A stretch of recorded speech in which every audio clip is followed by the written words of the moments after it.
वहां के, तो मुझे ऐसा मालूम पड़ा कि वहां कोई 2 चेयर हैं जिनमें ओशो बैठा करते थे। वो शीशम की थी, बहुत खोज की, नहीं मिली। लगातार 70-80 दिन खोज के बाद कबाड़ में हमने वो खोज निकाली और फिर उसको हमने आचार्य कक्ष में रखवाया और उनमें कवर लगवाए। अब वो आचार्य कक्ष में रखने के लायक नहीं, मन में घंटों बैठता था, अब कोई नहीं बैठ सकता। मैं मौलवी के वृक्ष में कई दिन घंटों ध्यान करता था, अब आइलैंड बन गया, कोई नहीं बैठ सकता। ये आखिरी फोटो है, अब कोई खींचकर बता दे ऐसी फोटो। ये मेरी फोटो है, वो मौलवी में बैठा हूं, अब कोई नहीं बैठ सकता, केवल 21 मार्च को खुलेगा वो और कभी नहीं खुलेगा। तो वो चेयर्स जो हैं ओशो ट्रेल के तहत हम निकलवा करके उनको शामिल कर सकते हैं, उसमें पर्यटक आकर्षित होंगे बहुत ज्यादा। बहुत कीमती हैं वो चेयर्स, ओशो चेयर्स हैं वो।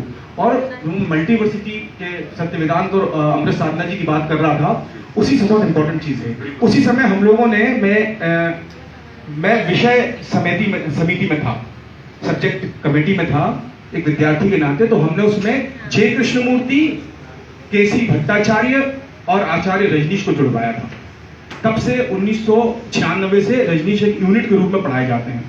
फिर हमने ओशो चेयर के लिए प्रयास शुरू किए थे, तो मां अमृत साधना की बहुत उसमें मदद थी, सरकार तक बात पहुंची, पैसा आ गया, सब कुछ हो गया।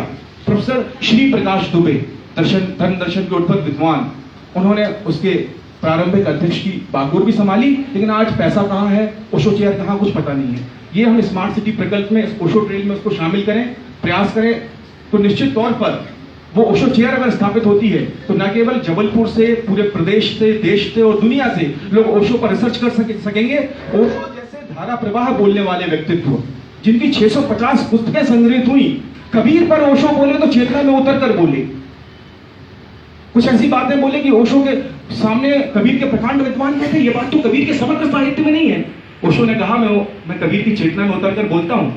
अगर ऐसी कभी कोई सर्कमस्टेंस आई होती तो कबीर यकीनन ऐसे ही किए होते उसमें। तो ओशो चेतना में उतरकर बोलने वाले व्यक्ति